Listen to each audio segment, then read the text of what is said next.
Saindo de Jerusalém em direção à parte sul da Judéia, admiramos um outro tipo de vegetação com plantações de oliveiras. Esta é a pequena cidade de Belém, a cidade do nascimento de Jesus. Belém possui uma beleza singular, que para os cristãos inspira ternura. É um cenário híbrido de diferentes culturas do Oriente e Ocidente. Por ser território palestino, a entrada se faz através de checkpoints. Também é em Belém que acontece a história narrada no livro de Ruth, por ser a cidade dos antepassados de Noemi, que retorna das terras de Moabe, trazendo consigo Ruth, a moabita, que será esposa de Boz e bisavó do rei Davi. E foi aqui que o profeta Samuel o ungiu rei de Israel. Hoje, Belém possui 30.000 habitantes, na sua maioria cristãos e muçulmanos. Em Belém também estão presentes várias denominações cristãs: a Igreja Católica Apostólica Romana, Grega Ortodoxa, Igreja Greco-Melquita, Siríaca Ortodoxa, Maronita e Armena Ortodoxa. Há uma pequena presença protestante também. Também José, que era da família e da descendência de Davi, subiu da cidade de Nazaré, na Galiléia, à cidade de Davi, chamada Belém, na Judeia, para registrar-se com Maria, sua esposa, que estava grávida. Quando estavam ali, chegou o tempo do parto. Ela deu à luz a seu filho primogênito, envolveu-o em faixas e deitou-o numa manjedoura, porque não havia lugar para eles na hospedaria. O nascimento de Cristo havia sido predito por profetas do Antigo Testamento. O profeta Miqueias, por exemplo, fala que o Messias nasceria na cidade de Belém de Judá. Mas tu, Belém de Éfrata, pequenina entre as aldeias de Judá, de ti é que sairá para mim aquele que há de ser o governante de Israel. Os judeus esperavam um Messias, um enviado de Deus para libertar Israel, torná-la uma nação independente e forte. A esperança judaica de um Messias difere da visão cristã.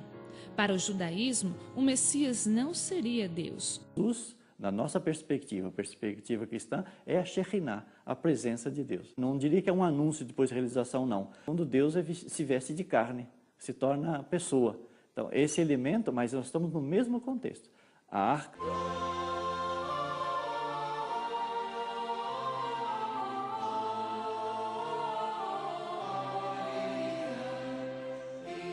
Alguns pastores que faziam parte das pessoas mais simples da sociedade judaica foram adorar Jesus logo após o seu nascimento. Envolvido por uma intensa luz, um anjo lhes aparece para levar uma grande notícia. Este é o primeiro anúncio do Evangelho. O anjo então lhes disse: "Não tenhais medo. Eu vos anuncio uma grande alegria, que será também a de todo o povo. Hoje, na cidade de Davi, nasceu para vós o Salvador, que é o Cristo Senhor." O Evangelho de Lucas narra que os pastores foram envolvidos por uma intensa luz e ouviram os anjos cantando: "Glória a Deus nos céus e paz na terra aos homens de boa vontade." Sobre este canto, os santos padres da Igreja também comentam que os anjos conheciam Deus e sua grandeza no universo, na beleza dos cosmos que provém de Deus e ao mesmo tempo é um reflexo dele. Do seu povo.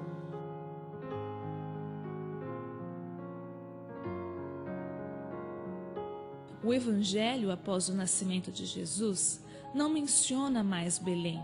No entanto, a igreja primitiva conservou a memória da cidade e do local.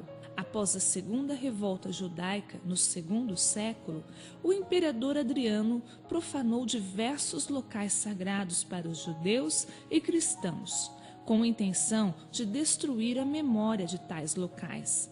Sobre a Gruta da Natividade, plantou um jardim dedicado ao deus Adonis.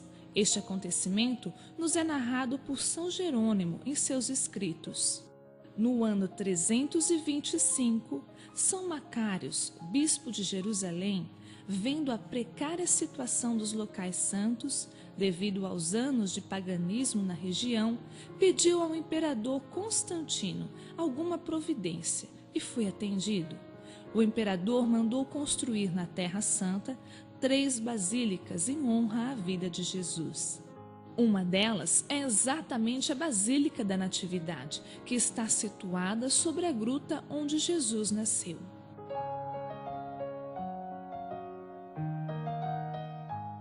Alguns peregrinos do IV e V século descrevem a beleza de seus mármores, de seus mosaicos, seus afrescos e da estrela de prata.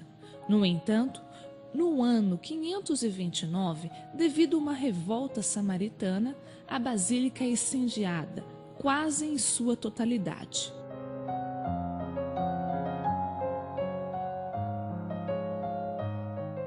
Naquele tempo, a vida monástica crescia grandemente. Jerusalém e Belém foram 2 centros nos quais monges e freiras escolhiam para viver a sua vida ascética. Entre estes, também São Jerônimo escolhe para si uma gruta próxima da Gruta da Natividade, e ali se dedica à tradução da Sagrada Escritura para o latim, a pedido do Papa São Dámaso, pelo imperador Justiniano. E é esta basílica que existe até hoje. Na Reforma, não foram feitas muitas alterações, por isso a basílica atual corresponde em grande parte à basílica original. Dentre as poucas alterações, o átrio foi elevado, a fachada foi diminuída cerca de 2 metros, o piso original em mosaicos foi coberto devido à colocação de um novo piso de mármore. As paredes foram cobertas de mármore na parte inferior e de mosaicos na parte superior. Um desses mosaicos se tornou o motivo pelo qual a basílica não foi destruída no ano 614, durante a invasão persa, porque retratava os reis magos com roupas persianas.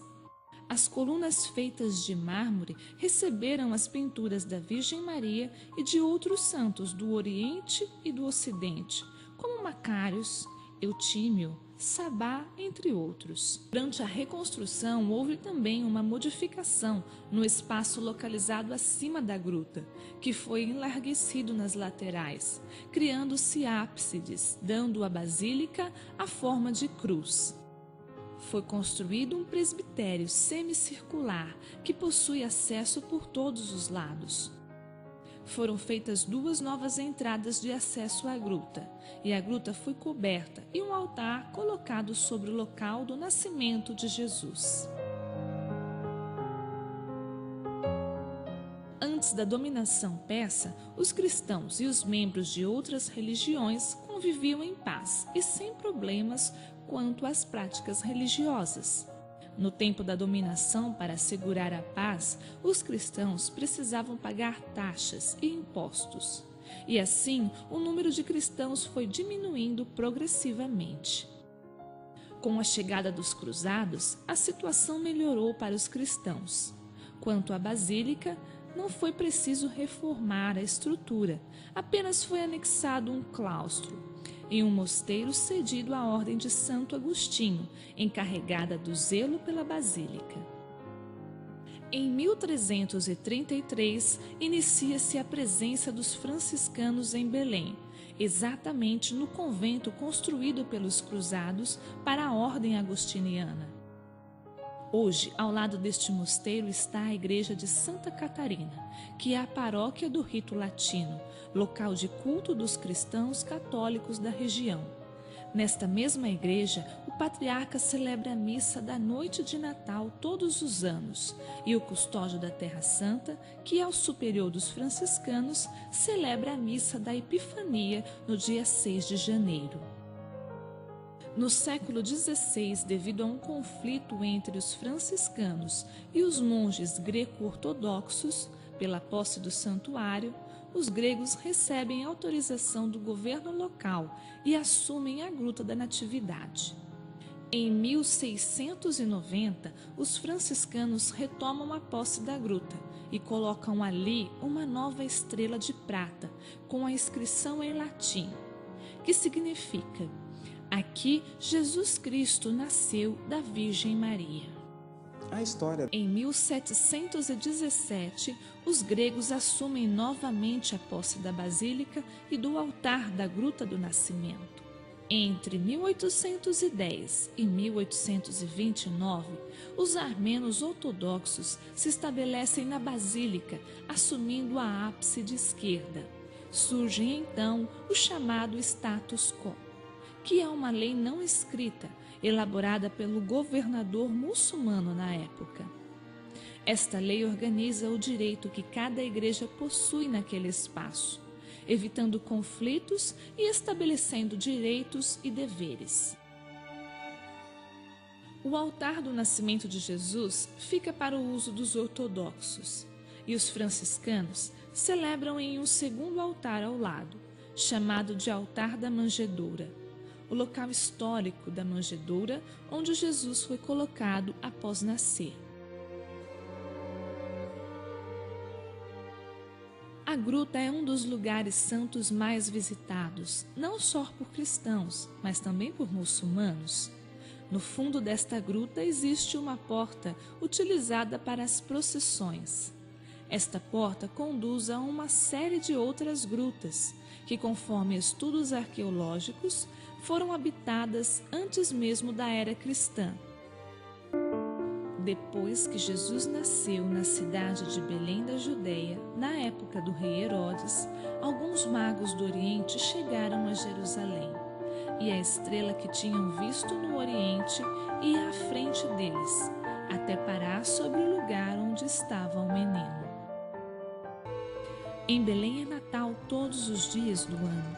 Aqui todos os peregrinos entoam canções natalinas, agradecendo pelo grande amor que Deus tem por nós.